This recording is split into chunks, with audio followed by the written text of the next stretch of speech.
Sejam todos bem-vindos a mais um episódio do nosso podcast Talk to Us. Eu sou Cleidson Lucena, médico, otorrinolaringologista e cirurgião de cabeça e pescoço. Olá a todos, sou Lívia Noleto, médico, otorrinolaringologista, especialista em tontura e zumbido. Sejam bem-vindas. Hoje estamos com o tema câncer de mama do diagnóstico ao tratamento. Um tema bastante importante de temática mundial.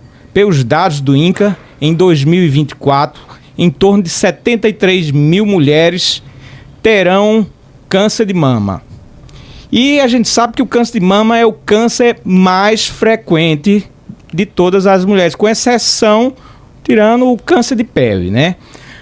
Para tratar desse assunto, hoje convidamos, na verdade, um time de excelência, profissionais que eu tenho bastante confiança e admiração por todas elas. Apresento para vocês Luciana Limonge, médica, mastologista. Dê suas primeiras palavras aí de boas-vindas, Luciana. Olá, gente. É um prazer enorme estar aqui com vocês. Sou mastologista, formada há 24 anos esse ano. Mas de mastologia em torno de 17 anos dentro da mastologia. É um prazer enorme a gente estar aqui conversando e, assim, esse mês, formação salva vidas, né? Então, é algo que é muito interessante, muito importante, essa iniciativa de vocês. Obrigada. Estamos também com Catarina Montarroios, que é médica, cirurgiã plástica. Seja bem-vinda, Catarina, dê suas primeiras palavras aí para nós. Olá, boa noite, é um prazer estar aqui num mês assim tão importante, né? Pra gente que trabalha todos os dias do ano. Com o câncer de mama e tá nessa conversa bem informal e informativa e bem legal com grandes amigos, né? Temos também Ana Carolina Patu, que é médica, oncologista clínica. Seja bem-vinda, Carol. Dê suas primeiras boas-vindas aí para nós. Boa noite, é um prazer estar aqui com vocês. Nesse mês tão importante para a gente que faz oncologia mamária, né, de conscientização do câncer de mama, da importância do cuidado. Eu sou oncologista do Real Hospital Português, tenho 15 anos de oncologia e trabalho nessa área dedicada ao câncer de mama já há alguns anos. E é um prazer muito grande estar aqui com vocês. É um prazer nosso. Essas são 3 pessoas que a gente levaria nossas mães, irmãs, qualquer familiar. Então, a gente confia muito, mas faltou a Catarina falar da formação dela. Ah, sim. Eu sou médica, cirurgiã plástica há 12 anos, minha formação no IMIP. Eu fui cirurgiã geral no Hospital da Restauração, então eu me encantei com a reconstrução mamária durante a residência e eu já estou há 12 anos no Hospital do Câncer de Pernambuco. E o que fez cada uma de vocês escolher, por exemplo, a mastologia, a cirurgia plástica e a oncologia? E a oncologia especificamente em mama, né, Carol? Né? Que a gente sabe que a oncologia é uma área bem vasta. Abrangente, né? Eu comecei a pensar em oncologia quando eu estava fazendo residência em clínica em São Paulo. Eu via muito paciente oncológico e eu comecei a me apaixonar pelo desafio. Eu gosto muito de desafio, né? De cada câncer é diferente, o fascínio na oncologia muda muito o tratamento, avança muito, então isso me apaixonou. Então eu decidi durante a clínica fazer fiz no Sírio-Libanês oncologia e depois, com o tempo, eu fui me apaixonando pela oncologia mamária, né? Porque a gente se identifica muito, né? Nós mulheres. Então, a gente acabou nesse desafio aí da oncologia mamária. Foi durante a minha formação mesmo que eu me apaixonei pela oncologia mamária e hoje eu sou dedicada a essa área, assim. É um fascínio muito grande para mim. E você, Catarina? Um mundo da estética, um mundo tão amplo, desde o tratamento clínico como cirúrgico, na parte estética. E você, lógico, além da parte estética, hoje é referência em reconstrução mamária, fazendo inclusive parte da equipe do Hospital do Câncer. Tudo começou na residência, né? Eu não tinha tanto ideia, assim, porque realmente a cirurgia plástica é uma coisa extremamente abrangente e para a maior parte da população só significa estética.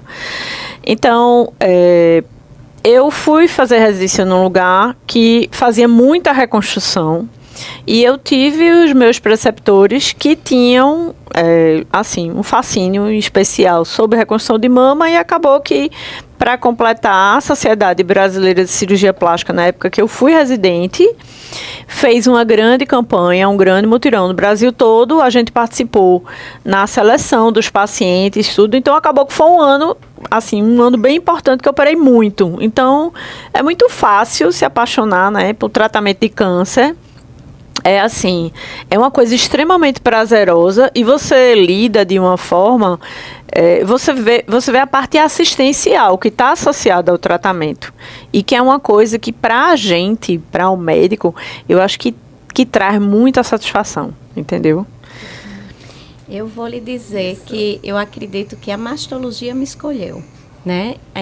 O meu caminho entrou pela oncologia. Eu, acadêmica do 2º ano de faculdade, tinha umas pessoas muito próximas da gente que eram cirurgiões de cabeça e pescoço. O meu fascínio pela cirurgia veio dali, da cirurgia de cabeça e pescoço. Eu auxiliei por uns 4 anos da faculdade, cabeça e pescoço. Mas no mundo do Hospital do Câncer, lá em Natal, a Liga Norte Rio Grandense, foi ela que me apresentou a oncologia, me apresentou a cirurgia, e dentro da cirurgia, encontrar-se com a mastologia, para mim, assim, foi o encontro de vidas mesmo, porque a mastologia você vai desde a clínica, falando sobre prevenção, estilo de vida, diagnóstico, tratamento, seguir essa paciente, reconstruí-la, dar vida novamente e lidar com a doença tão complexa, mas que ao mesmo tempo é um daqueles tumores que a gente tem a arma mais segura para salvar, né, para curar. Acho que é um dos tumores que a gente mais cura, né? Sim, Carol, com detecção precoce. Então, é algo que é apaixonante, né? A gente vai em todas as facetas dentro da mastologia. É um mundo que você pode escolher. Então, é uma paixão mesmo. Perfeito. Vamos começar para as primeiras perguntas mais técnicas. Pergunta mais direcionada para Luciana e Carol, pois trata-se mais da área de vocês. Mas nada que impeça que você possa responder. De se manifestar. Para Catarina, nenhum preconceito. Quais são os principais fatores de risco para o desenvolvimento de câncer de mama? Veja, eu costumo dizer que ser mulher e ter mamas e estar vivendo ao longo da vida, isso já é um risco, a gente chama risco vital, calculado em média de 1 em cada 8 mulheres, se viver até os 75 anos, ela pode cair numa loteria de tumor de mama. Tem vários fatores de risco que estão relacionados à questão do estilo de vida, é um órgão que é hormonal, então tudo vai passar por ali no equilíbrio e na saúde da mama. Carol, você quer completar? Isso, eu acho que tem histórico familiar importante, né, genético, né, hereditário, que a gente pensa que é a maioria, mas não é. Os cânceres hereditários, que é aquele que passa de pai para filho, a média de 5 a 10%. Então, a maioria que você adquire a mutação durante a vida por algum fator ambiental ou histórico familiar, né? E como a Luciana falou, é multifatorial, né? A gente sabe que por ser mulher a gente tem 12% de risco durante a vida.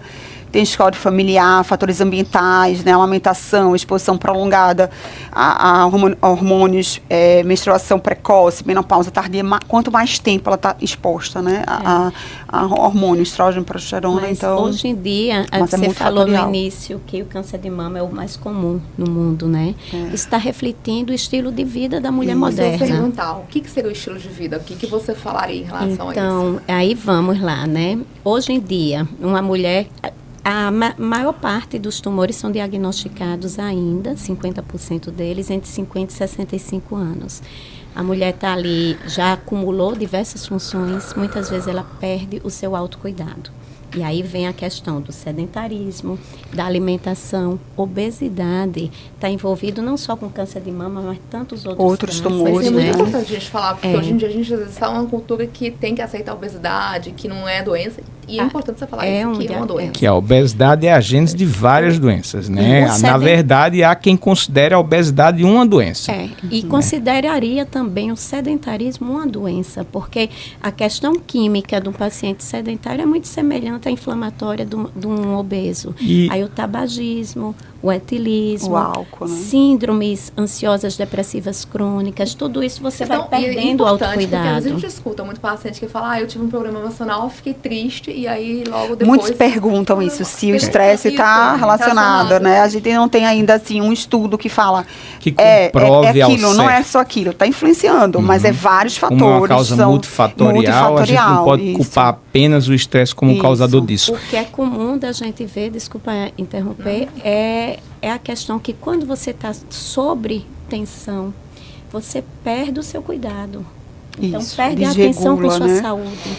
E isso é o que a gente tem batido muito hoje, na mulher principalmente, da vida moderna. Se cuide, se observe, tenha um momento para você. Isso é algo que a gente vai perdendo e vai adquirindo um monte de E essa é uma pergunta que eu queria fazer. Se o autoexame é eficaz e como é que a gente faz esse autoexame?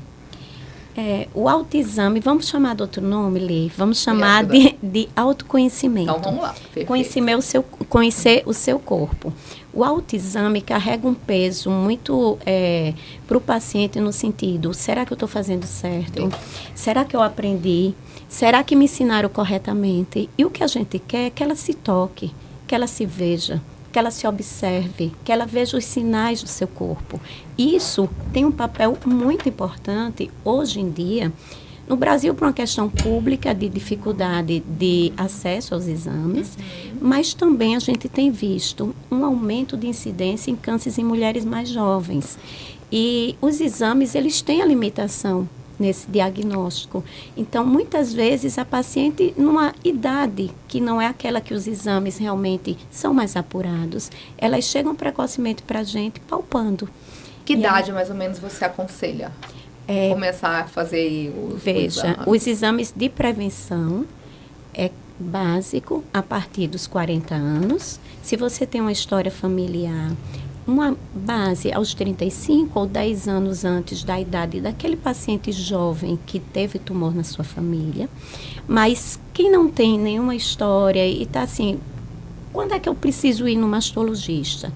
Eu digo, aos 25 anos. Entendi. Se você tiver uma consulta com um mastologista para se informar, para examinar, para entender a importância dos fatores de risco em relação aos modificáveis do estilo de vida, para a gente não só tentar reduzir a mortalidade, mas tentar reduzir a incidência do câncer de mama, hoje em dia, que está muito relacionado ao estilo de vida da mulher. Perfeito. A gente sabe que o diagnóstico precoce é fundamental e muda o prognóstico do paciente, né? Muda o resultado final. Quais métodos são os mais eficazes para esse diagnóstico precoce? Existe algum exame que tem alguma superioridade em relação ao outro? Qual você recomendaria? Veja, eu digo que para mama a gente está montando um quebra-cabeça. E aí quando diz qual é o melhor exame? Melhor exame para o quê? Que eu estou raciocinando, né?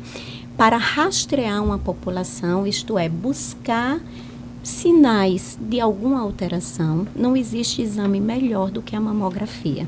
Digo, é a mãe de todas. Porque ela vê uma alteração que é muito ligada ao pré-câncer, que chamamos de carcinoma in situ. E só quem mais vê o carcinoma in situ é a mamografia. Não tem nenhum outro exame que tenha uma acurácia melhor para o carcinoma in situ que não seja a mamografia. Por isso que para uma população geral é ela que é dada.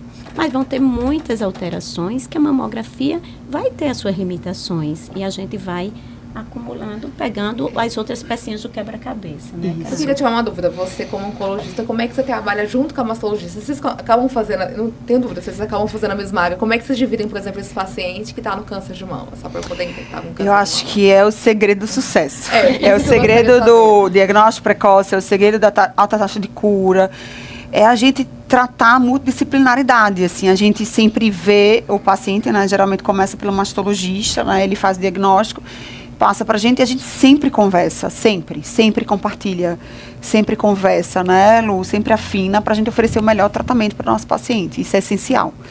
Oncologia mamária a gente não faz só. Oncologia A gente tem que conversar. Isso. Tratamento multidisciplinar. Isso. Uma das Perfeito. coisas que me chamou a atenção na mastologia foi isso, a multidisciplinaridade, a necessidade de você saber ter essa relação aqui. A gente tem 3 áreas, mas tem um maestro que vai tocando a música dentro dessa orquestra. E você precisa de relação. Se você está sozinho, não faz bem a mastologia. Não faz mesmo. É essencial. Perfeito. Mudar um pouquinho agora, direcionar essa pergunta exclusivamente para Catarina. Catarina, a gente sabe que a parte estética influencia a autoestima, o quanto é determinante em relações amorosas, o quanto influencia em relações trabalhistas, como a escolha de um profissional, a parte estética, a sua aparência física e até mesmo a forma que você se veste, é um fator decisivo na hora que você escolher um profissional, até mesmo um funcionário na sua empresa, certo? E a mama, sem dúvida nenhuma, representa muito bem esse quesito, visto que a mamoplastia, seja de aumento, seja redutora, é a cirurgia plástica mais realizada pelas mulheres, tanto no Brasil quanto no mundo. Como você se sente por ser responsável em desenvolver essa autoestima para as mulheres, para as pacientes que fazem a cirurgia de reconstrução de mama após um câncer? A melhor parte realmente é essa. Eu acho assim, e uma coisa que eu digo muito, a gente mora em Recife, né? Vamos falar de Recife e Nordeste, né? Que tem uma... então a gente está sempre exposto e se mostrando de uma certa forma, não necessariamente expondo a mama ou andando com decote, mas o próprio clima faz com que o paciente mastectomizado, ele se isole, ele se esconda.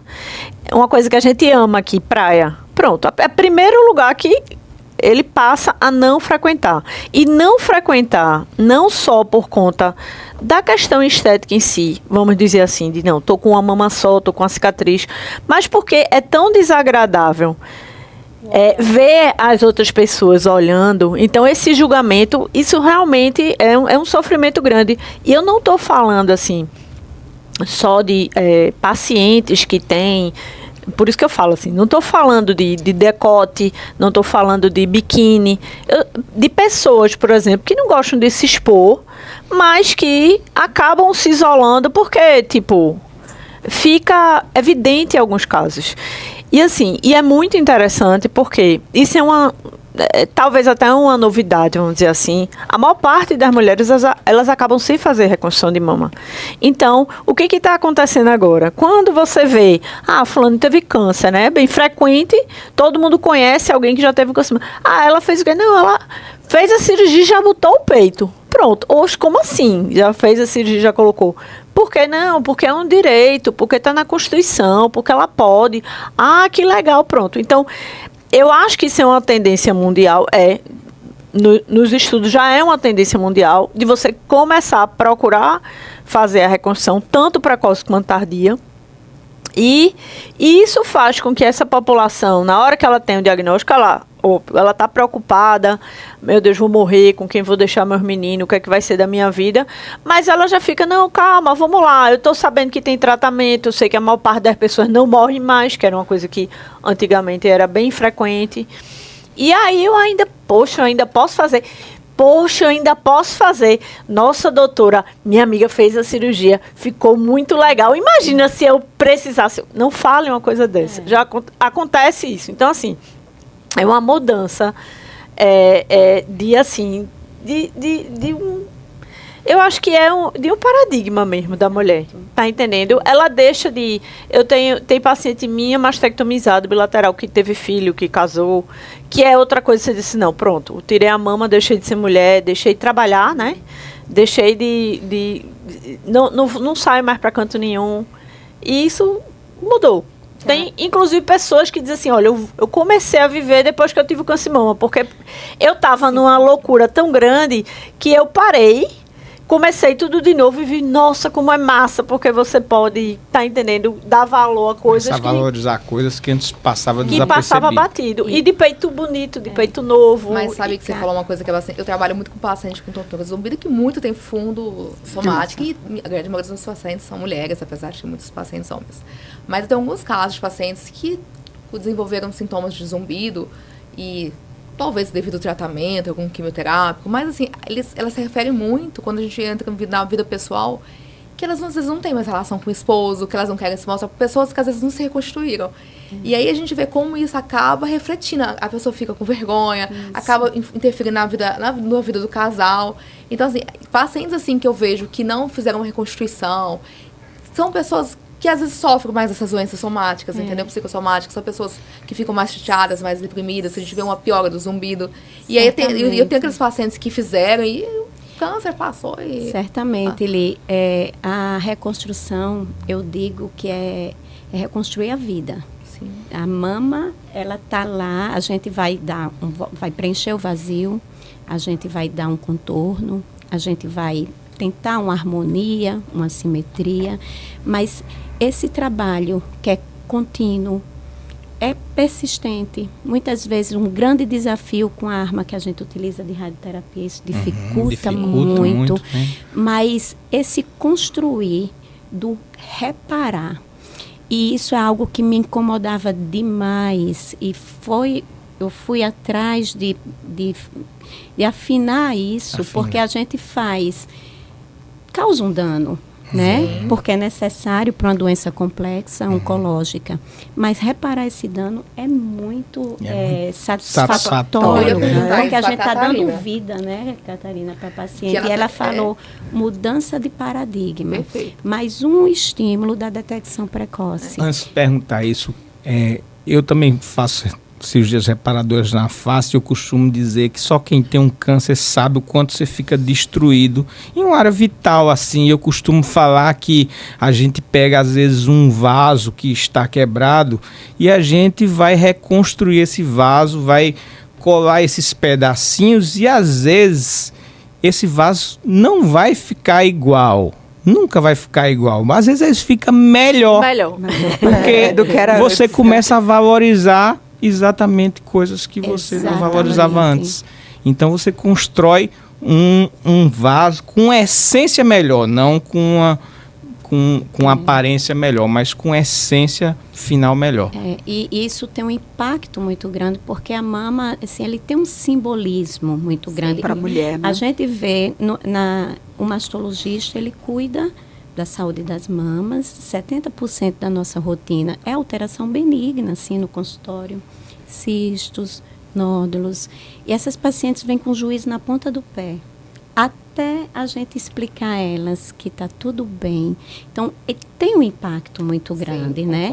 E aí eu costumo dizer que não há adversidade. Se você tem uma detecção precoce, muitas vezes a gente vai melhorar o resultado, a aparência da mama. Muitas vezes a gente chega assim, calma, a senhora se incomodava com a sua mama? Sim. Tem algum desejo de melhorar ela? Demais, doutora. Pois vamos melhorar também, né? Então elas fazem super felizes, né? Super satisfeitas. A mudança do paradigma que Cátia falou aqui é algo que realmente é isso que a gente tem que estimular. Não tenham medo de fazer os exames, porque com a detecção precoce a gente vai poder oferecer isso, né? E melhorar, incrementar. Isso tem mudado mesmo. A gente nunca tiveram tantos sobreviventes de câncer de mama no mundo como atualmente. Pelo aumento, a gente tem a melhora dos remédios e aí a gente vai diminuindo as nossas cirurgias. Exato. Né? Esse é o grande desafio da oncologia, né? Porque a gente tem curado cada vez mais, a gente tem curado muito. E aí fica essa questão dos sobreviventes, porque o que a gente quer? A gente quer curar e evitar uma recorrência. E como é que a gente evita uma recorrência? É o grande desafio, que foi o que a gente falou agora, hábitos de vida, essencial, né? Uma alimentação rica em verdura, fruta, pobre em gordura, embutido, enlatado, isso previne recorrência de câncer. Atividade física previne recorrência de câncer. Limitação do consumo de álcool previne recorrência de câncer. Então, não só é o remédio que você está dando. Então, a importância do estilo de vida não é só na prevenção. é também durante o tratamento e também durante a sobrevivência dessas mulheres que ficaram curadas, Tem né? um Porque efeito terapêutico, ele tem um né? efeito terapêutico de preferir recorrência, 30%, se você botar. Então, isso você tem que passar numa consulta médica, que não é só estética, que não é questão de recorrência, de cura, entendeu? Que faz parte do tratamento. Mas, em relação à estética, você, o que te dá mais satisfação, Catarina? É uma cirurgia, fazer uma cirurgia estética ou uma reconstituição? Sem dúvida. É porque é o seguinte, a própria cirurgia reconstrutiva, ela pode trabalhar exatamente como uma cirurgia estética. Então, tem casos que você, de vez em quando você está lá em casa, né, olhando as fotografias, assim, poxa, ficou melhor do que Antes, né? Mas o resultado, porque o resultado ele não depende só dos nuances da anatomia e das cicatrizes. Depende porque você vê a transformação da pessoa. Então, isso é você receber. Eu tenho, por exemplo, hoje eu passo o dia no Hospital do Câncer.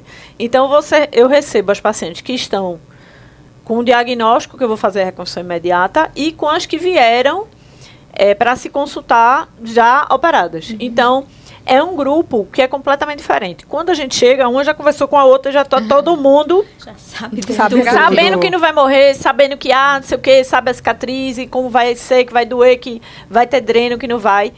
Mas, e algumas delas tem uma cirurgia que é igual à cirurgia estética. Vamos dizer assim, para mim, que o cirurgião plástico, ele é um médico de pele de retalho. Então, assim, o retalho, ele funciona da mesma forma, entre aspas, da cirurgia estética.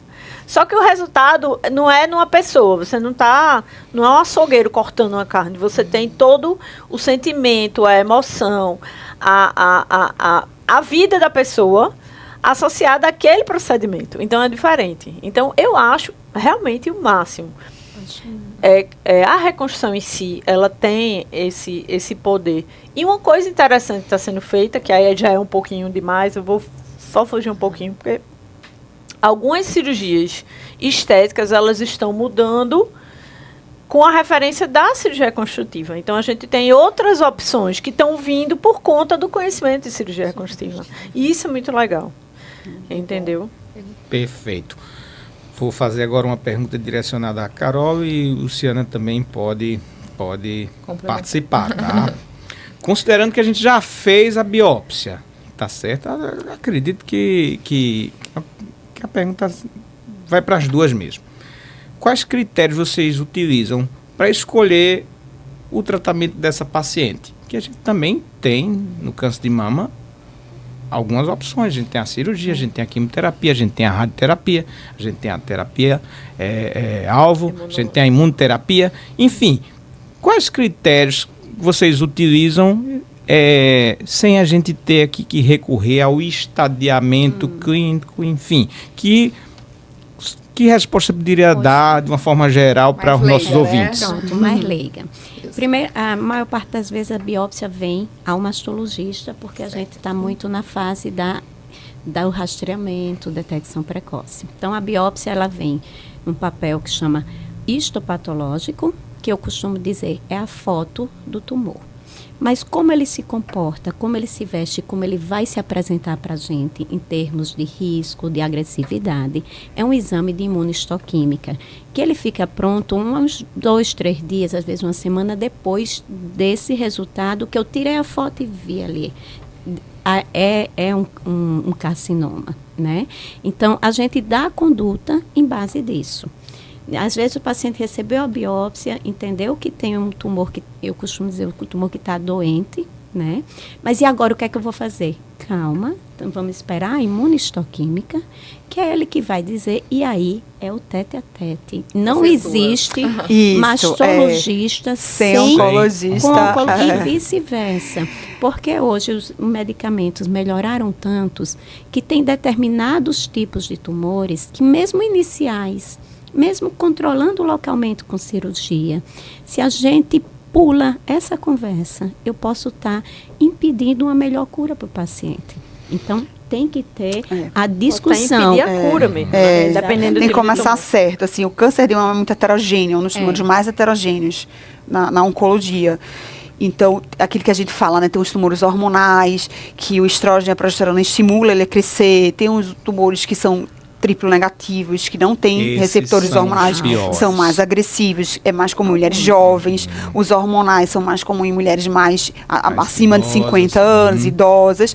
E tem esse HER, que é uma terapia hormonal, que evoluiu muito nos últimos anos, que hoje a gente realmente está curando muito, porque a gente tem essa terapia-alvo. E para os triplos negativos, a gente tem a imunoterapia. Então, realmente, a oncologia mamária evoluiu muito. E a gente precisa conhecer, para a gente oferecer o melhor tratamento para o nosso paciente. Então, tem que conhecer o tipo dele, como é ele, para poder a gente saber por onde começar. Para cirurgia, para quimioterapia, para terapia-alvo, para imunoterapia junto com químio, né, pra A gente explica para o paciente que, assim, a cirurgia ele tem um papel, que é controlar localmente e dar informações para a gente organizar o que a gente tem que fazer para prevenir, para ela não ter mais aquilo, né? Então, muitas vezes, no papel da imunistoquímica e do histopatológico, ele já está pontuando alguns marcadores de risco. Deixa eu fazer uma dúvida E aí a que você gente me passa falou. para Todo eles. paciente tem que fazer uma cirurgia, tem que a mastectomia, não necessariamente mastectomia radical, pelo menos um pedacinho tem que tirar ali. Sempre. Tá? Hoje gente, sim, né? Tem muitos E eu posso, estudos em por andamento exemplo, aí. você falar pra mim, Lívia, você tem aqui, vamos tirar a chifre. Eu posso chegar pra você e falar, mas eu quero que você tire toda a minha mama. Veja, isso é o que Aí, todas isso. vêm. Porque quando vem com diagnóstico, elas querem tirar o espírito, tudo, Isso, eu e não se quero livrar tirar um daquilo. pedacinho. E tirou Né? E acha que vai evitar, e acha que vai evitar fazendo isso, né? E acha que não vai ter nunca mais, né? Exato, Essa é a mas minha assim, pergunta. ao diagnóstico, já carrega um risco e a cirurgia não muda esse risco, ela controla localmente. Quem vai mudar o risco são os tratamentos direcionados para aquela alteração que só ela tem. A amiga, a vizinha, cada um são o seu. Então, assim, a cirurgia conservadora, ela hoje em dia tem se mostrado, inclusive, com melhores resultados a longo prazo do que a mastectomia. Interessante. É. Eu não Então, sabia a disso. cirurgia conservadora, fortalecida com a radioterapia, é o tratamento padrão ouro para os tumores iniciais. E o que a gente vê em relação à retirada é assim, às vezes a gente faz cirurgia conservadora com tumores grandes. O que é que vai dizer isso? É uma questão de proporção. O que eu tenho que tirar com margens livres, com aquilo que eu vou ter para reparar o dano. Mas você- E também você decide, eu estou seguro que saiu tudo, que eu Sim. não A posso comprometer com uma recidiva precoce, né? Eu acho que isso é um ponto que Hoje- você deve levar em consideração no intraoperatório nessa decisão, Também, né? hoje a gente tem um instrumental muito grande que nos faz e nos permite planejar muito bem essa cirurgia. Então, assim, com toda a propedêutica que a gente faz antes, a gente consegue dizer, é pouco. Eu acho que faz muito tempo, muitos anos, que eu não vou com um paciente para uma cirurgia e chego lá, E muda o é plano, outra né? coisa. Entrou conservando e saiu sem mama. Não Não existe, existe mais isso. Nos dias de hoje, com o que a gente tem, com diagnóstico, com Essa, tudo. planejamento essa prévio. Eu precisão, ainda né? tenho um Tá patologista na na sala, essa entendeu? precisão Mas tem eu sido... posso ter, assim, eu posso chegar e falar, eu quero tirar minha mama toda e eu quero que você reconstrua. Isso você contra? Veja, Ou você bem então complexo, assim, isso é muito o complexo. querer existe. E muitas vezes esse querer vem de uma fobia. Entendi. Então o paciente ele precisa ser escutado. Você precisa ter naquele momento a empatia e entender o momento de turbilhão de emoção que ele está tendo. Mas você tem que parar, chamar ele para a real e dizer, confia, calma. Tem essa algumas poeira situações passa. que você situações tem que indicação tem que fazer. formal, Lívia, de você retirar as duas mamas. Uma isso, paciente que tem uma mutação genética, ela tem indicação de Eu tirar. da Angelina Jolie. Aí já é outra história. é outra essa história. pergunta vai ter à frente. Vou fazer uma pergunta agora para Luciana e Catarina. Qual o melhor momento de se fazer a reconstrução depois que você faz a mastectomia? Você prefere que essa reconstrução seja quando e Catarina, quando? Eu vou lhe dizer, em relação à preferência, na verdade, a gente quer reparar o dano imediatamente. Sempre que possível. Perfeito. Então, existem situações, e na maior parte das vezes a gente consegue reparar um dano, nem que seja em 2 tempos, mas naquele primeiro momento eu plantei uma sementinha para começar a reparar esse dano, né? Mas existem situações de própria morbidade do paciente, um diabetes, um tabagista, uma doença localmente avançada, um prognóstico que não permitiu que a gente conservasse. Então, e tem muito do paciente. Às vezes, o momento dele, ele não está querendo, ele nem está disposto a fazer várias reparações e ele diz, vou fazer depois. Quando o paciente diz, vou fazer depois, meu coraçãozinho até aperta. Não sei se é a tua realidade, mas a minha, ele não volta mais. Porque ele volta para o consultório, não volta para o consultório, mas para o bloco cirúrgico, faz ele viver aquele sentimento De novo. inteiro. Ele quer esquecer aquela história, ele quer passar e não quer mais nada daquilo. E aí, quando a gente não estimula, quando pode fazer a reconstrução imediata pelas indicações médicas, eu sempre estimulo muito o paciente a fazer. E aí tem as questões médicas, que a gente não pode, aí paciência, eu tenho utilizado desse jeito no dia a dia. O que a gente, assim, como cirurgião plástico, a gente não é porta de entrada. Dificilmente vai chegar um paciente, às vezes até chega, né? Porque, tipo, como eu gosto de câncer de mama, sou do estado do câncer, trabalho com um monte de mastologista, aí acaba que chega, ó, eu tô com câncer agora. Sim. Até porque a pessoa biopsiou com o mastologista. Sim. Então, mas o mais comum é chegar pelo mastologista. E eu acho que eu faço muita reconstrução tardia, que é aquela depois de todo o tratamento, a pessoa chega, às vezes 10, 12, 13, 20 anos depois, e vai reconstruir a mama, como a precoce. Eu sou uma pessoa que amo fazer reconstrução precoce. É uma coisa que eu me apaixonei, foi a paixão da paixão. E o que eu percebo com todos esses anos trabalhando com a reconstrução de mama é que a reconstrução tardia, ela sempre é mais agressiva do que quando você faz uma reconstrução precoce. É sempre. A reconstrução precoce, ela ainda está muito relacionada à complicação, e essa complicação, ela chega, assim, ela vai ser avaliada e você, todos os estudos de cirurgia plástica, você avalia a parte médica e a parte de satisfação. E a satisfação, ela não significa que está bonito ou feio, significa se o paciente achou bonito ou feio.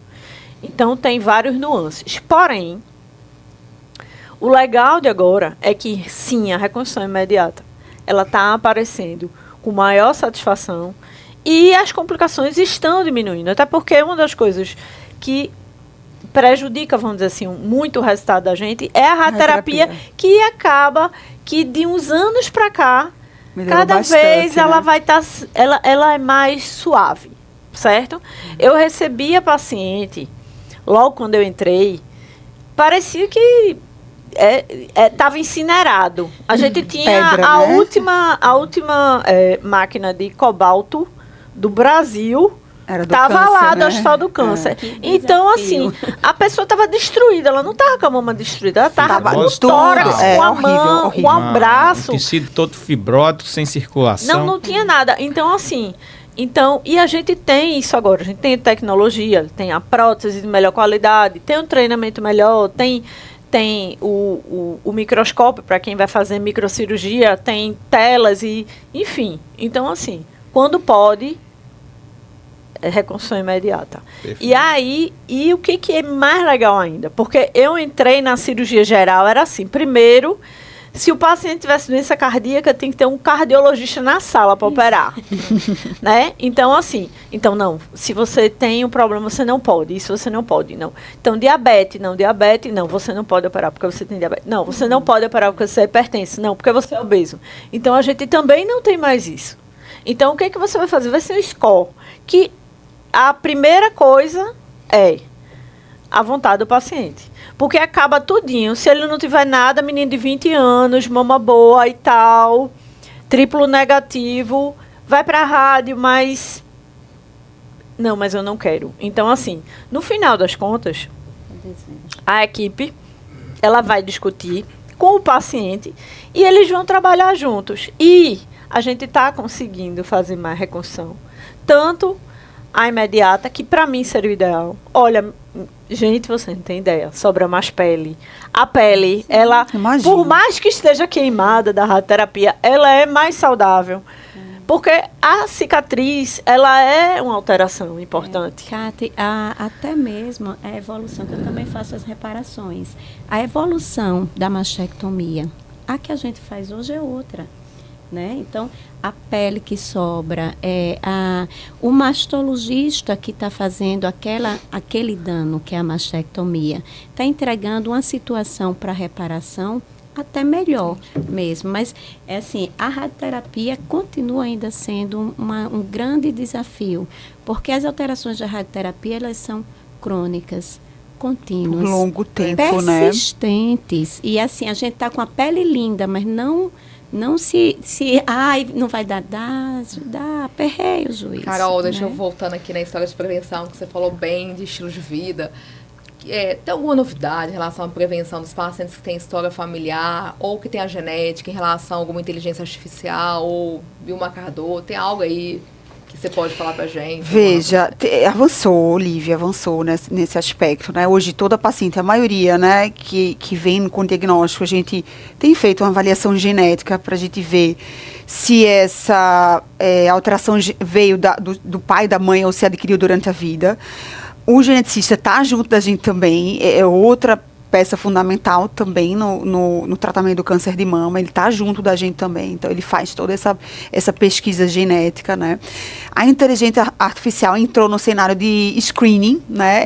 Ele entrou muito bem, porque ele sinaliza durante o exame da mulher se ela tem um BRCA4, BRCA5, ele consegue... essa inteligência artificial? Explica um pouquinho melhor, o que é mais na imagem. Na imagem. Na imagem. Ele é um sistema acoplado, eu não sei bem, mas ele sinaliza durante a imagem. A paciente já vai fazer o exame e quando está uma suspeita, vamos dizer assim, mais forte, ele já sinaliza. Entendi. De forma muito rápida. Ajuda, então a gente já indica para o mastologista.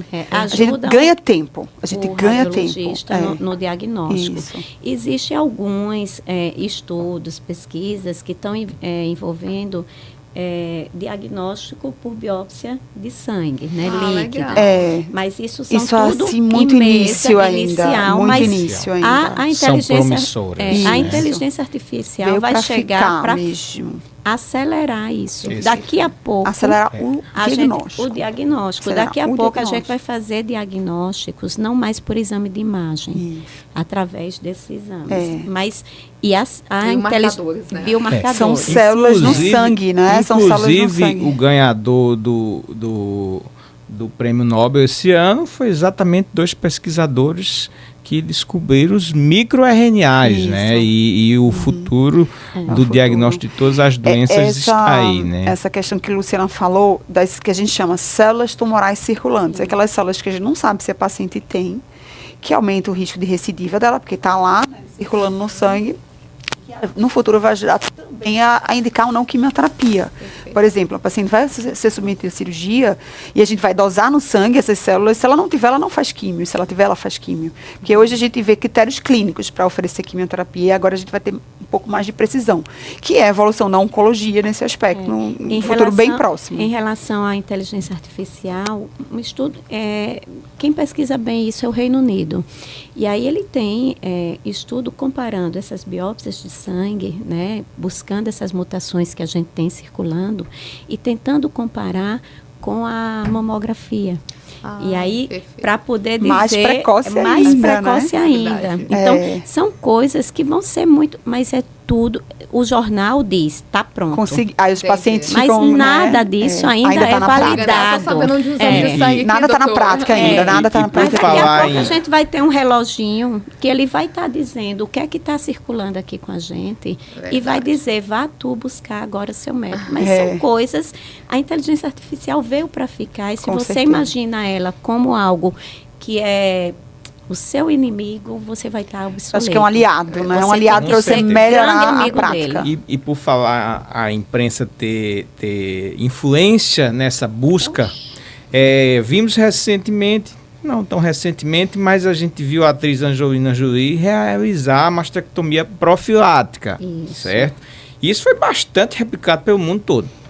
E a gente tem muito a agradecer a ela, sabia? Perfeito. E eu queria que você explicasse um pouquinho aqui para os nossos ouvintes o que é a mastectomia profilática E se tem diferença técnica na sua execução em relação às Tem. técnicas tradicionais, e em quais casos ela pode ser realizada? Cleicinho, a gente utiliza o nome mastectomia redutora de risco. Perfeito. Porque quando a gente diz profilática, eu estou tirando aquele órgão. E aí, na mastectomia, não tem como a gente tirar o órgão em 100%.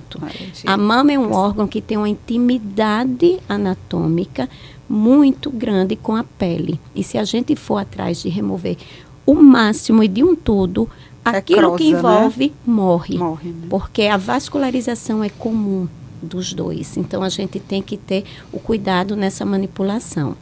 Angelina Jolie, ela teve esse estudo através de alteração de mutação. É um né? estudo, só interrompendo um pouquinho para explicar, ele é feito no sangue ou na saliva. Então é super tranquilo E é de fazer. disponível, é fácil, assim, Disponível, tá no legal. rol, da ANS, tudo. E aí, o que é que existe? Existe sempre, a gente não faz isso para todos, existe um racional. Indicações. Então, a gente começa a pensar na susceptibilidade. Aquela pessoa nasceu, vamos dizer, na estrada da vida, entrou com um carrinho com pneu furado. Ela tem mais chance de sofrer um acidente ao longo dessa estrada, né?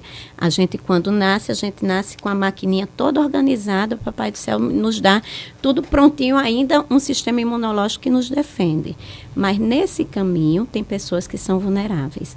E aí, Angelina Jolie, eu digo que a gente tem muito que agradecer a ela, porque na dor de entender que ela tem uma vulnerabilidade para ter câncer, e o risco de câncer dela era altíssimo. Se vivesse até os 85 anos, mais de 80% de chance de desenvolver um câncer de mama, quase 70% de chance de ter um câncer de ovário, fora outros órgãos, porque essa alteração está em todas as células do corpo dela. E aí, na ocasião que ela teve isso, eram exames que tinham qualidade técnicas limitadas e não era oferecido para todos. E a gente não tinha pesquisas nessa área. E a força pública dela, a figura dela, fez com que uma demanda surgisse. E hoje em dia, na oncologia, a gente tem remédio para essa mutação. Então, ela fez com que Entendeu? a medicina evoluísse, né? Isso, Novos estudos. né? E Coisas desmistificou que uma mulher muitas bonita, vezes, né? é. Uma mulher bonita que retirou os ovários e a mama, né? Então, Mas ela mostrou a dor e dela. conseguiu sobreviver, né? Entendi. Essa alteração que ela tem é aquilo que Carol falou, 5 a 10% da população mundial pode ter essa vulnerabilidade e o gene que ela tem é o gene mais prevalente, Aham. tá? Mas a gente muda a história daquela família quando a gente Legal, identifica. legal. Entendeu? Catarina, você estava falando um pouquinho de reconstrução. Fala um pouquinho quais são os tipos de reconstrução de mama e se você tem algum critério para indicar algum outro. A reconstrução de mama Pode tem... falar de forma geral, assim. Você pode fazer tardia, né? Ou precoce. Certo. A precoce é imediatamente após a retirada da mama, tanto a retirada total quanto a retirada parcial. E o que a gente tem no mundo, né? Que é o que eu faço, na maioria das vezes, é a reconstrução associada com o implante, tá? Você pode usar, como a doutora falou, fazer um esboço de uma mama com um expansor, né? No primeiro momento, que é uma bolinha murchinha que você coloca dentro da região lá que sobrou da mama, porque ela fica completamente oca e só fica com a cobertura de pele. Com a areola ou não. Então, você pode colocar uma bolinha murchinha e durante o período, após o período de cicatrização, você expandir esse tecido, tá certo? Ou então, colocar diretamente o implante nessa... silicone. Isso, um Mas eu implante posso não colocar o silicone, pois, eu não gosto de silicone, eu posso colocar a gordura de algum lugar. Tem essa técnica? Tem. Poderia fazer Você isso? pode fazer, só que aí você vai modificar um pouquinho, porque o que eu tenho de retalho de tecido para colocar a gordura, ele não vai conseguir chegar, vamos dizer, um tamanho efetivo de uma mama. Entendi. Aí a gente pode fazer um esboço e devagar fazer isso.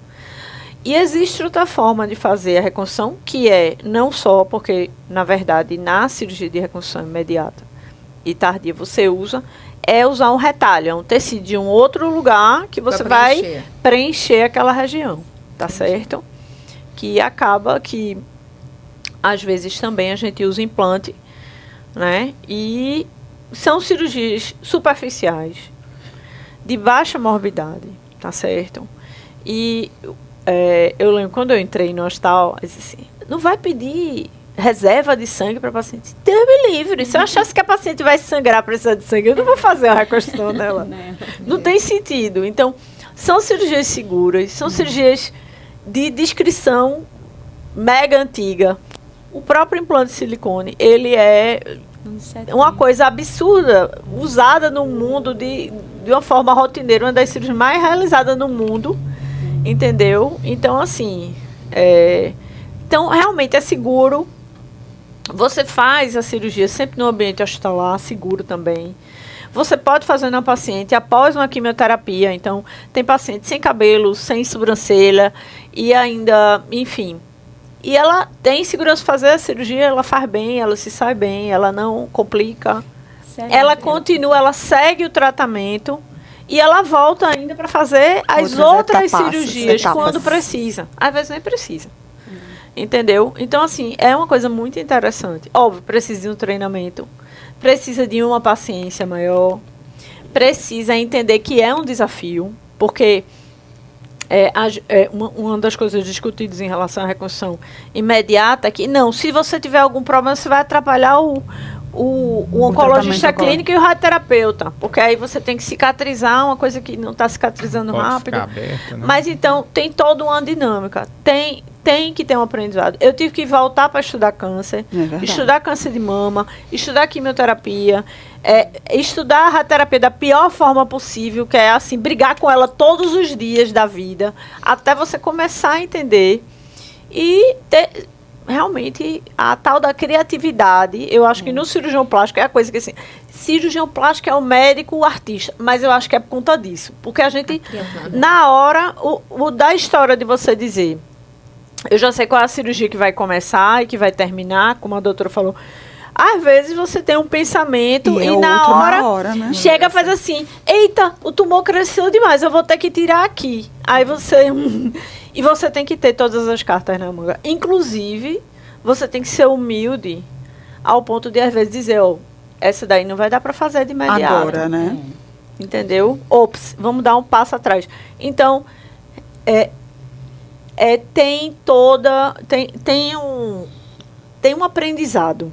A gente fala que a reparação da mama é como se fosse um canivete suíço.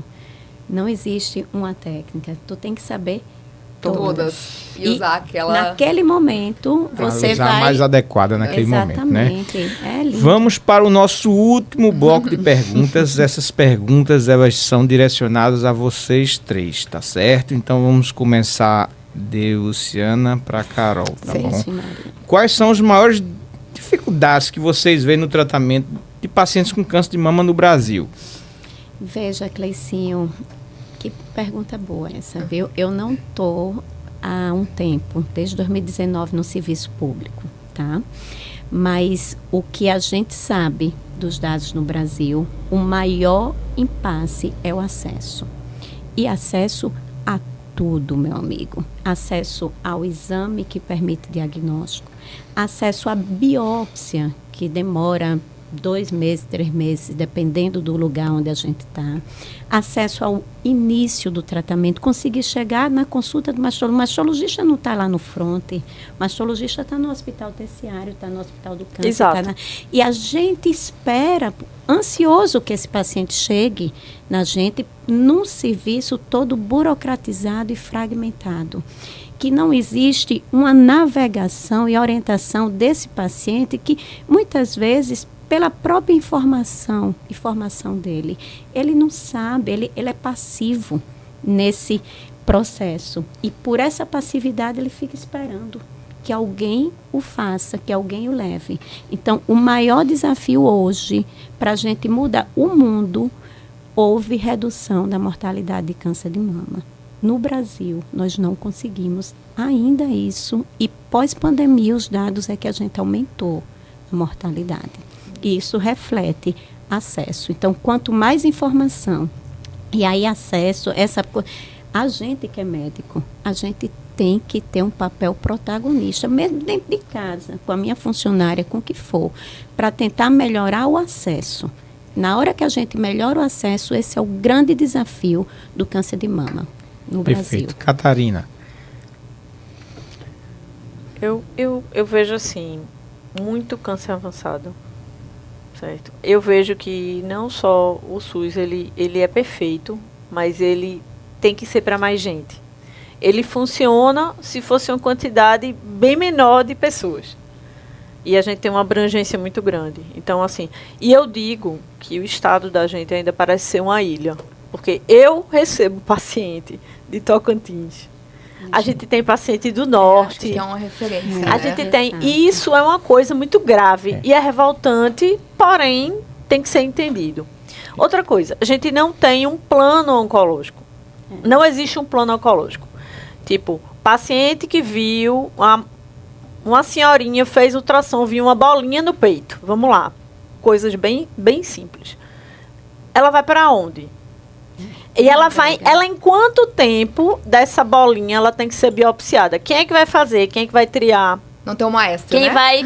Quem vai ser o maestro? E assim, isso tem que funcionar, porque a gente está falando da doença que é de saúde pública. É o câncer que mais mata mulheres no mundo.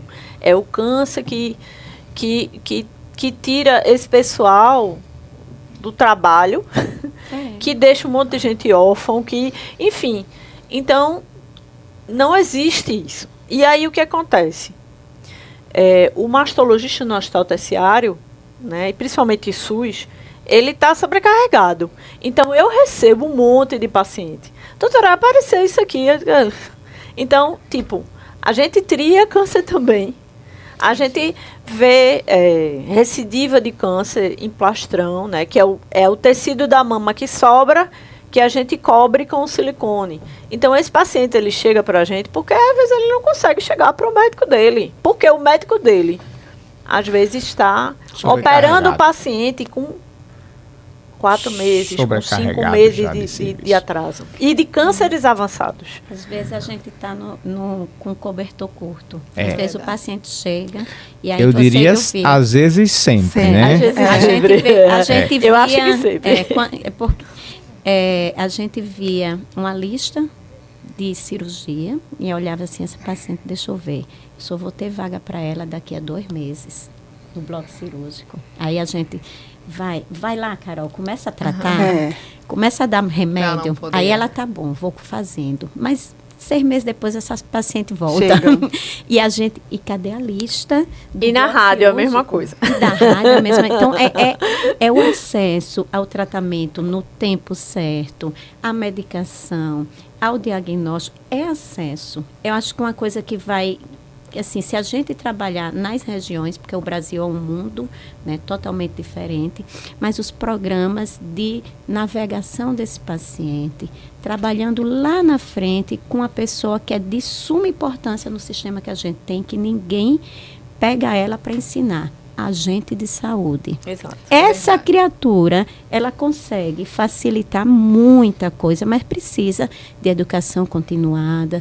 E isso está na gestão. Um treinamento apropriado. A gente está lá no terciário, mas a gestão tem que ir lá na frente para poder organizar na atenção isso. básica, né? Carol. Eu acho que, vou complementar as meninas, eu acho que o acesso, principalmente na minha parte da oncologia, de remédios mesmos, que muda desfecho, que cura mais, né? O acesso, que tem muitas medicações que a gente não tem disponível, eu trabalho no HC, então tem muita dificuldade, né? Como a Catarina falou, o diagnóstico tardio, a maioria chega com diagnóstico tardio, que não é para ser assim. Câncer de mama, a maioria tem que chegar precoce, então ela chega tardio e a gente tem dificuldade de curar, né? E a linha de cuidado mesmo, né? Essa dificuldade de acesso na linha de cuidado, com mastologista, com oncologista, com radioterapeuta, a gente não tem essa linha de cuidado, né? De acesso, né? Eu acho que é isso, né? Aproveitando você, quais os mitos que você acha mais prejudicial em relação ao câncer de mama e que a gente deve aí desconstruir? O que eu acho mais prejudicial? Os mitos mais prejudiciais. Os mitos. que a gente deve Desodorante bater e bom. dizer, Tem nossa, vários, né? Tem vários. Os principais Desodorante, micro-ondas, que mais? Celular. Causa câncer? Não. Mas tem esse tô mito. perguntando. Micro-ondas, celular, Isso, radiação, eu não vou deixar pontuar aqui, desodorante, né? Às vezes uma substância do desodorante que os Não pacientes... causa. Não causa. Tudo é mito. Diga. Mamografia. Mamografia. Causa câncer. Pois é, né? Não é isso? É o maior. O Colégio Brasileiro de Radiologia, inclusive esse ano, está Preconceito, fazendo um né? movimento de combate à fake news. É, porque Então, teve assim, um exame que teve dá detecção um precoce. influencer Que não falando causa, sobre isso, que que, não ele causa. fez um Previne, desserviço né? total à sociedade, né? É um crime, né? Um Nesse crime, caso, é a um gente tá falando de crime. criminoso, né? Então, mamografia, esse é o mito. Mamografia não causa câncer. Esse é o mito. Mamografia detecta precocemente. Então, assim, mamografia causa câncer. Esse é o maior mito que tem, né? prejudicial nos dias de hoje. E deixa eu fazer E uma outra Catarina, pergunta. um mito aí da reconstrução. O que é que você queria que desconstruísse a reconstrução? Um mito Deixa eu ver. em relação à reconstrução de mama. O que é que você poderia dizer aí para... Um mito em relação à reconstrução de mama. Eu acho que, assim, eu adoro aquele paciente que chega, aquela vozinha que chega e pensa assim, doutora, eu queria tanto reconstruir minha mama, mas minha família diz que eu vou morrer. Então, assim, Que não mata. olha, Não mata, eu né? tive 0 óbitos. E desde que eu fui trabalhar no Hospital do Câncer, 0 óbitos, tá? Então, assim, óbito é morte. A pessoa não morre. Da cirurgia. Por quê? Porque você é visto, você é selecionado, você é analisado, você é feito no lugar certo, com a equipe com treinamento, da forma correta, o oncologista libera, o mastologista Isso, é uma orquestra. manda para você. Então, isso realmente eu vou fazer, não, porque pode ser que aconteça alguma coisa. Realmente, eu acho que é isso. Então, não existe essa idade limite. Bom, Eu não gosto muito, mas também não existe um peso limite. Não existe uma doença limite. Então, e o mais legal da reconstrução imediata, que é quando você consegue operar esse paciente, aí sim, a gente sabe que esse paciente ele tem uma maior adesão ao tratamento. E adesão ao tratamento significa a cura, é o caminho para a cura. Deixa eu fazer uma outra pergunta no final, é só pra gente tirar um mito. Câncer de mama dá só em mulheres? Não. 40 e 50 Não. anos ou pode acontecer em pacientes Ela mais pode jovens, acontecer em homens, sim. Perfeito. E é 1% na literatura, 1%. Tá, mas acontece. Acontece. Acontece. Não é E mito, quando não é acontece, mito. É o caos. E quando acontece, está muito relacionado a um defeito genético. É. Ah, Então- entendi. Seria muito parecido ali com as mulheres. Isso, e a gente trata igual as mulheres, tá? Também. A gente classifica igual a mulher, trata igual a mulher, né? Não é Se diferente. alguém na família teve algum parente homem com câncer de mama, tem que avisar, porque a susceptibilidade Entendi. genética A tem pode mutação. existir ali. Perfeito. Eu tenho. Você Vamos, tem? vamos então, Vamos fazer um aconselhamento genético. vamos então para a última pergunta. Aí eu quero falar de um Enchi mito. você. Deixa eu falar. Tá bom, É tá um bom, vamos voltar. antimito. Você Certo. vai colocar o chip da beleza e aquilo ali pode ter uma grande consequência sua no futuro. Principalmente as mulheres. Então, lembrar disso, tá? A gente não pode estar jogando hormônio no corpo e achar que aquilo ali não vai ter nenhuma consequência. O câncer de mama é só uma das possíveis consequências. Exatamente. E Perfeito. tá muito, Perfeito. né? A gente tá tendo cada Foi vez muito mais. bem Hoje falado. As mulheres estão cada vez mais aí malhadas e a gente sabe que o hormônio, então. Buscando Buscando o impossível. performance, buscando uma estética que muitas vezes é difícil de ser, impossível de ser alcançada E de uma forma na pressa segura, de não segura. buscar, né? Porque o ser humano, ele acredita nessas coisas. É uma teoria que eu e Patu a gente tem, que a gente já fala isso há séculos. O ser humano, ele adora dormir gordo e acordar magro. É verdade. Dormir magro e acordar forte. Dormir pobre e acordar rico. Isso Isso a é gente já imediato. fala isso há anos, né? E a gente viu ultimamente essa crescente, né? Essa crescente que se transformou numa banalidade, né? A banalização dentro da medicina é algo extremamente perigoso. E tá cada vez fatal, maior, né? E as novas áreas. Então vamos lá, para a última pergunta e não menos importante, tá? Eu queria as considerações finais de vocês sobre a opinião da importância da campanha Outubro Rosa E se vocês acham que poderia ser feito algo diferente para aumentar a conscientização e o acesso ao diagnóstico e tratamento precoce? Veja, o Outubro Rosa, assim, a causa do câncer de mama é uma causa mundial. Se você for para o interior do Japão, tem alguém com lacinho rosa no mês de outubro. Então, assim, é um problema de saúde pública. O Outubro Rosa, ele é responsável pelo incremento nos exames em torno de 30%. E isso detecta, isso salva a vida e ele tem a importância, sim. Só que o outubro devia ser o ano inteiro. Perfeito. Rosa o ano inteiro. E aí, as campanhas de conscientização e de estímulo de prevenção, isso deveria existir sempre. Mas se trabalha muito e não é marketing, e a gente gasta o nosso tempo para disseminar informação, fecha consultório e vai falar, porque existe um incremento, e esse incremento é outubro, novembro e dezembro. Aí vai descendo, depois vai janeiro, caindo. fevereiro, março, se lembram de alguma coisa pelo mês da mulher? Acabou. Apaga-se. E aí, quando vem agosto, setembro, vem um movimento e vai de novo. Não pode ser assim. Eu digo que se você dentro da sua empresa, do seu consultório, de onde for, você pegar ali os seus funcionários e dizer, olha, cada mês aqui vai ser rosa para alguém. Então, vá lá. Vá fazer, você estimular esse autocuidado constante. Mas o Outubro Rosa, ele tem um papel social, sim. Né? Perfeito. O ideal é que fosse o ano O ano inteiro. inteiro, Deve né? ser, né? Catarina. Eu acho que o Outubro Rosa ele serve como uma referência para a pessoa que não ainda abriu os olhos para a doença, certo? Eu acho que é importante. Eu acho que tem a referência até das crianças, né? A minha filha, ela tem 8 anos, ela pergunta, mamãe, esse mês é o quê? Esse mês é rosa. A rosa por quê? A rosa ela já sabe. Mas eu estava exatamente esse mês pensando, meu ano é todo cor-de-rosa. Eu, inclusive, eu nem vim de cor-de-rosa. Desde o começo de outubro eu não ando. Porque, assim, o cor-de-rosa ele tem que estar dentro da gente. A gente está falando da mais da metade da população mundial, que tem um risco que é daqui aos 120, né? A gente chega aos 100%, né? De todo mundo tem um câncer de mama.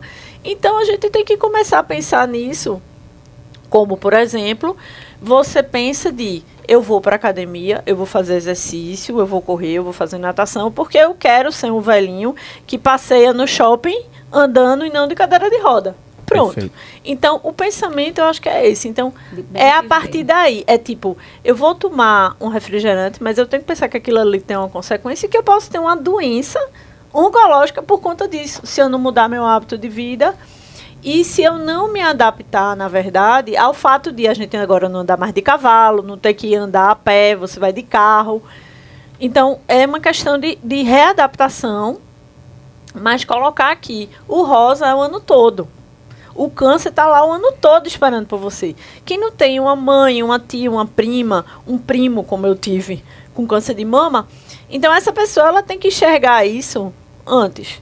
E ela tem que começar já, tipo, na adolescência, dizer, não, vou fazer o meu exercício físico, eu não vou comer o McDonald's de todos os dias da semana, porque aquilo ali tem uma consequência, e eu tenho uma mama, e eu quero viver muito, entendeu? Então, assim, eu acho que a base, para o que vale da população, tem o diagnóstico precoce, mas tem ela entender que uma grande parte desses pacientes, eles vão evoluir com câncer de mama, porque simplesmente eles não se cuidaram. Sim. Tipo o que o cardiologista faz. O cardiologista não diz assim, olha, vamos todo mundo diagnosticar quem tem pressão alta para todo mundo tomar seu remédio. Porque antes era assim, quando a gente se formou era assim. Agora não, vamos se cuidar porque a gente não vai mais precisar tomar o remédio da pressão. Carol, você mudaria alguma coisa na campanha? Eu acho assim, acho que as meninas falaram muito bem, eu acho que está muito bem sedimentada a questão dos exames, que tem que fazer todo ano, né, uma vez por ano, a cada 6 meses, dependendo do risco. Mas eu acho que hoje em dia a gente tem que realmente se olhar, sabe, Cleicinho? Eu acho que a gente tem que se olhar, se cuidar nesses fatores que a gente pode modificar, né, que a gente sabe que previne o câncer, né? Eu acho que está cada vez mais surgindo essa campanha de a gente se cuidar. da gente olhar pra gente, né, na alimentação, no exercício físico, no cuidado, beber menos, não fumar, né, e passar isso para os nossos filhos, para as outras gerações. Eu acho que a campanha vem muito forte nesse sentido, porque o diagnóstico precoce é importante, né, a gente cura quase 100% se o tumor for muito pequeno, mas eu acho que as coisas modificáveis que a gente tem que trabalhar mais. Então, Eu Lídia, acho. tu mudaria alguma coisa nessa campanha? Não, eu não estou aqui, mas... Sugerir alguma coisa para as meninas aí? Elas são perfeitas. Olha, eu mudaria sim. Tudo no Brasil só funciona com lei. É verdade. Tem que A ter uma obrigação, lei, né? gente, de admissão profissional, exames mínimos para profissionais. Isso pode ser custeado Obrigatório, pelo né, Estado Cleci? ou para quem contratar. Obrigatório. Você Você não tem pode que fazer ser simplesmente obrigado, um exame né? admissional para um profissional ser apenas um exame clínico, gente. Não tem como. Você tem que ter mulher, tem que ter Todo ano, ultrassoma, preventivo, ultrassom, Isso tem né, que se todo transformar no exame admissional. verdade. É a melhor Mas forma tem de aquelas você... que não trabalham, não estão ali Sim, de mas- muitas donas de casa que não tem emprego fixo. Mas aqui já é uma ideia para você ampliar, ampliar a cobertura. essa cobertura e não apenas esperar o outubro rosa. Rosa. Então, Tá. no final, assim, o recado, todo mês é rosa. Todo ano é rosa. E todo ano rosa. E o autocuidado e diagnóstico precoce e Isso. mudança de estilo de vida. Total. Exatamente, Isso aí tem que ficar. Muito obrigado pela presença de vocês. Foi excelente, muito agradável essa noite. Mas, para os nossos ouvintes aí, Luciana, como é que eles fazem para te encontrar nas redes sociais? Diga aí suas redes sociais para eles. Tô entrando, né? Eita! Muito linda que Olha eu lá. vejo. Pode acompanhar-me na @Luciana L. Limonge e o @Mastologia Rima, que é o serviço de mastologia lá do Real Hospital Português, em que eu faço a gestão e direção. E a gente tem muitas informações boas e vale a pena nos acompanhar por ali. @Mastologia Rima e @Luciana L. Limonge. Catarina. No Instagram, doutora Catarina Montarroios. Tá? Perfeito. Carol. Eu trabalho lá no Português, no Real Oncologia. A gente tem o nosso site e o nosso Instagram, Real Oncologia. E também Carol Patu, meu Instagram pessoal. Também pode me encontrar lá com as informações.